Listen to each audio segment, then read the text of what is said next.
I feel like the big reason you guys lost game 1 last year, and essentially that probably lost you the series because it was there to win, was because you had a bunch of field position and you couldn't ice that field position. Is that a concern that you may not, like, for example, Teddy's ball playing isn't on the level of a Reece Walsh? Yeah, it's a huge concern. And once again, we're building a side around a halfback that's unproven on this sort of stage. And you've got to take that punt at some point. You know, there was a time where Thurston was the same. You have just got to take that punt and lean into it and trust your guy, which we are. But yeah, it's a huge concern for me because we've just lived this many times before. Yeah, you just mentioned there Reece Walsh, and it's like, generally speaking, especially Sydney games, I don't know what the average points are, but traditionally lower scoring games in Sydney. This time of year, you often get quite a dewy surface. There's rain predicted for Wednesday as it stands. When the game gets tough and points are hard to come by, it will be an issue. And like maybe we are relying off tries off kicks or anything like that, which is fine. You do not have that issue with Reece Walsh. You can be on the back foot, your middle's getting peppered, struggling for yardage. Reece Walsh is that good in attack. He can pull things out of his you-know-where. Like, it doesn't matter where on the field it is, he is constantly going to be a threat. Whereas if we get, I said, we might win field possession, we might get opportunities, it could be tough for us to score at times.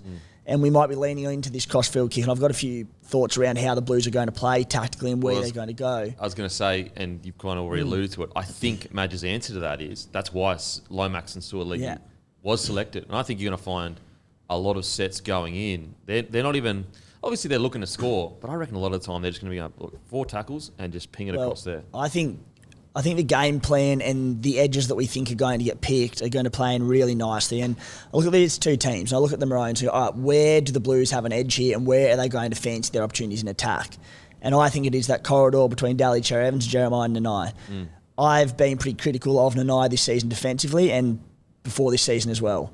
The only time he's ever looked assured defensively in my eyes is bloody State of Origin. But I think that's where the Blues are going to fancy themselves, and they're going to have Angus Crichton, one of the best hard line running back rows in the competition, going straight to that corridor between DCE and Nanai.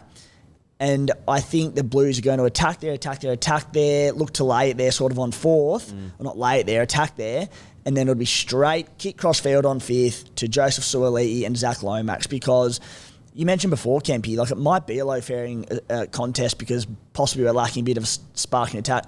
We might win 12-10, and it could be 2 counts of Zach Lomax scoring and assisting off kicks off the field, and that's fine because that's sort of the team we've picked.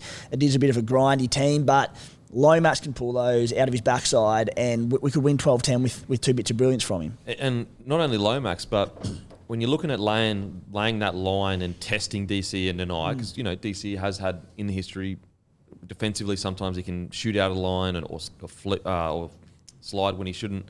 Not all the time, but there are times.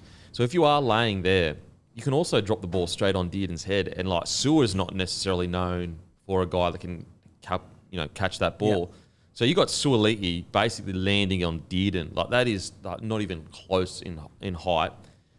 And so I wonder, and this is maybe you're being too reactionary here. I don't think Billy would do this, but I wonder during the game, if Queensland is just getting peppered, does he move Nanai over that side to help with that crossfield kick to try to defend Suaalii? Because I think they will be going for Lomax, but I think they're going to try and land it straight on in that no man's land with Suaalii coming through. Liam Martin can get up as well. Yeah, he's scored some tries from him as well. Yeah, and you've obviously got Nanai you can move. The other one, which we assume is going to be on the other wing, is Xavier Coates, who's probably your best in the air. Yep. Yeah, so I wonder if they look at potentially putting him on Lomax, but that's reactionary, and I don't think Billy Slater's a reactionary coach. He's more like, you may have an advantage here, but this is where we have advantages. Yeah, Because on the flip side, Coates versus To'o, I know To'o never gets out jumped for some reason because he's so bloody good, but physicality-wise, he should eventually.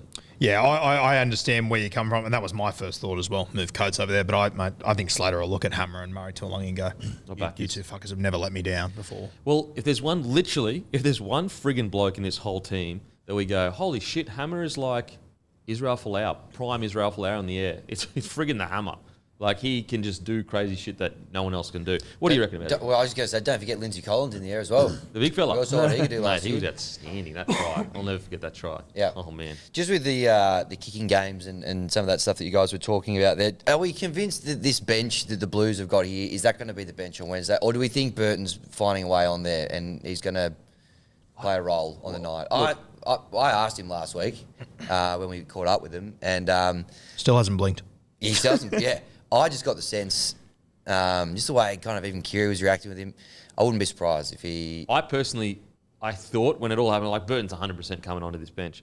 But then, like, I don't think Madge is that kind of operator. Like, I don't think he's the kind of guy that, like, for example, who are you fooling? Like, is Queensland going to go, oh, shit, Burton's on the bench, look out. It would just be a strange tactic. Tell you what, if Burton does come on, they're selling it well, the Blues, because there's normally a miniature leak somewhere to meet or someone gets wind of it. Hasn't been a thing, like, so. And everything I've heard is like, nah, that's the team. This is it. And they're going all in on, we're just going to knock the front door down. We're just going to knock the front down. That's what I'm hearing. What was your vibe from being in the room? I got the vibe that very real chance he could be involved in the game. It's just so high risk, I think. Like, if one of those halves does go down, particularly probably Nico, they're very. What do you do there? Like, how do you? Well, the yarn I've heard, and I'm surprised at it, but McInnes would go into the halves. Okay. Luai would go to 7 essentially. Now, when I heard this, they're like, oh yeah, McInnes, he played 7 for the Sharkies at Storm. No, he didn't. He was named there.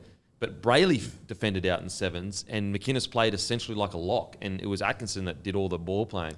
So this idea that McInnes is this crazy utility that can fit everywhere, I just don't see it. They say the same, like their backline coverage. They go, Hudson Young, Ricky Stewart said Hudson Young's spent the last 3 weeks training at centre a little bit just to be able to cover it for the Raiders. I'm like, that doesn't mean he's a centre. It doesn't mean he can handle Reece Walsh. Like, if I do 3 opposed sessions in the front row, it doesn't make me a front rower, does it? No, not at all. So that, like, look, when I hear yarns like that, I'd rather you just say, we have a game plan.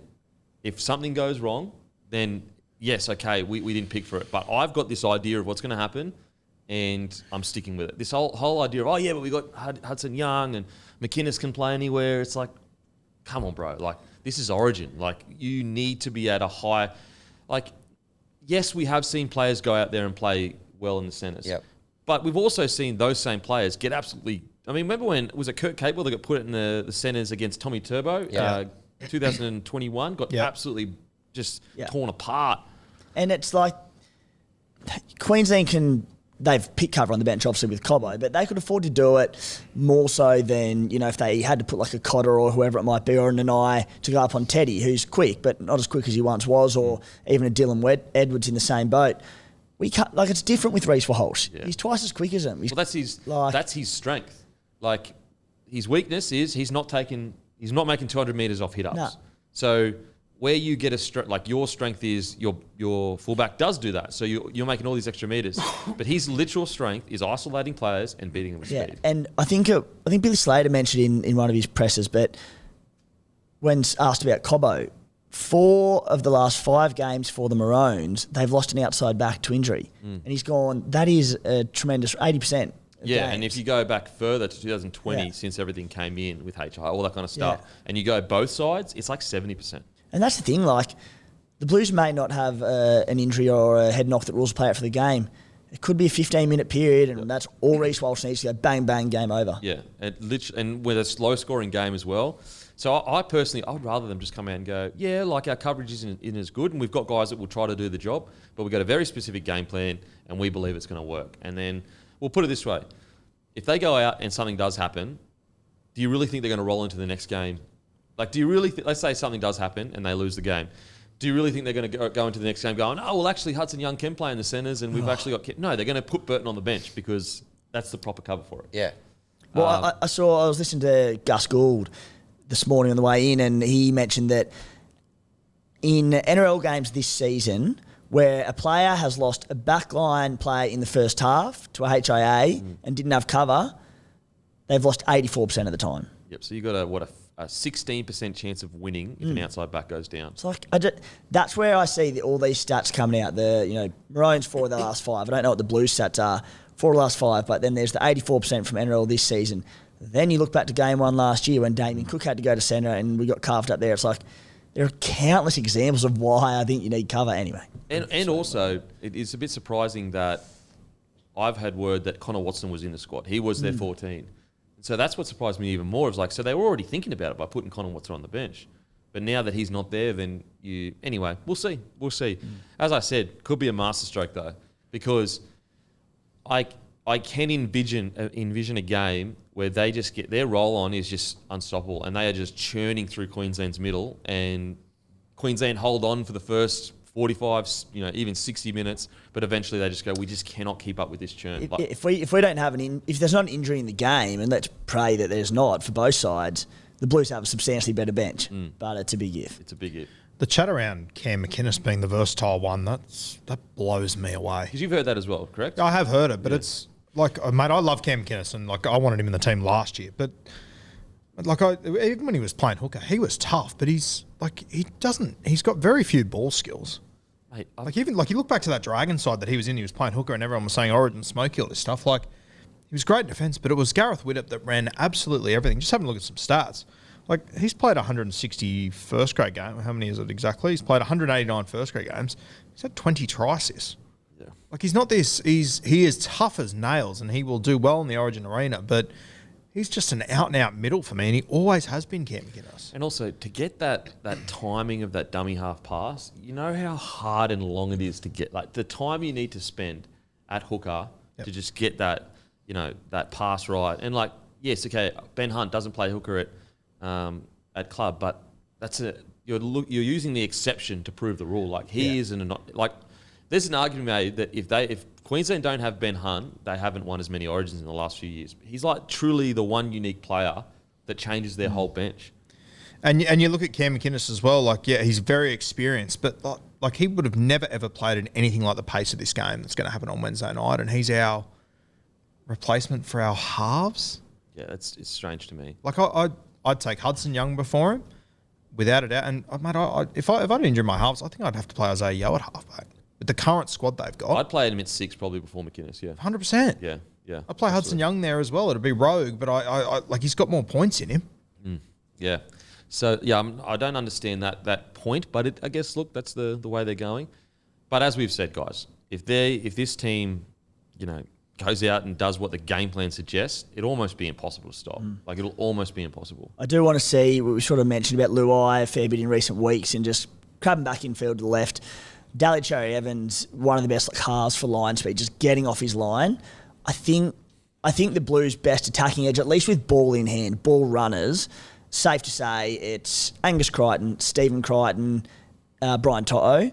I'd hate to see, I think Cherry Evans and that Queensland right edge are going to look to get up fast and force Luai back in field. I'd hate to see their attacking third of that left edge nullified because of that. So what I really want to see is, and they will do it, Queensland, they'll try and shut it down. They'll try get him going back in field, mate, especially if it's wet conditions, dewy conditions, just roll it in behind, don't allow him to do it. Get on the front foot. You do that and you have Critter coming through, flying through the line. It'll make him second guess. I think he can just open up that left edge. So the positive with that is you've got Crichton on the edge there. So if they want to shoot up and you're just hitting Crichton short, he's going to get a quick play of the ball. Yeah. And so if you want to keep shooting up, you're not going to be able to retreat.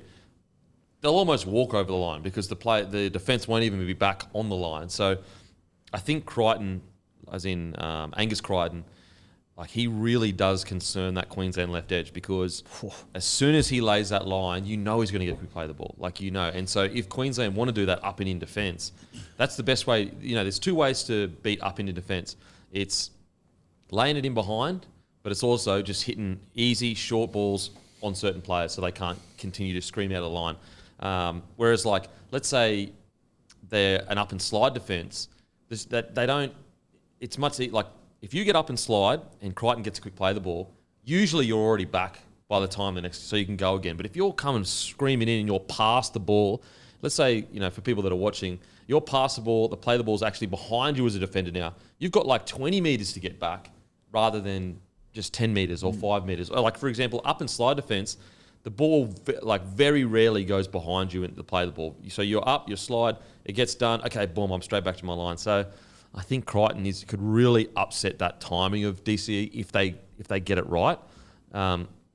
The question will be, it's just a scramble defence of Queensland, that filling in behind. I think you're going to see a lot of filling in behind. And that's where Reece Walsh needs to be like Billy Slater-like in just on his bike constantly, just across the back.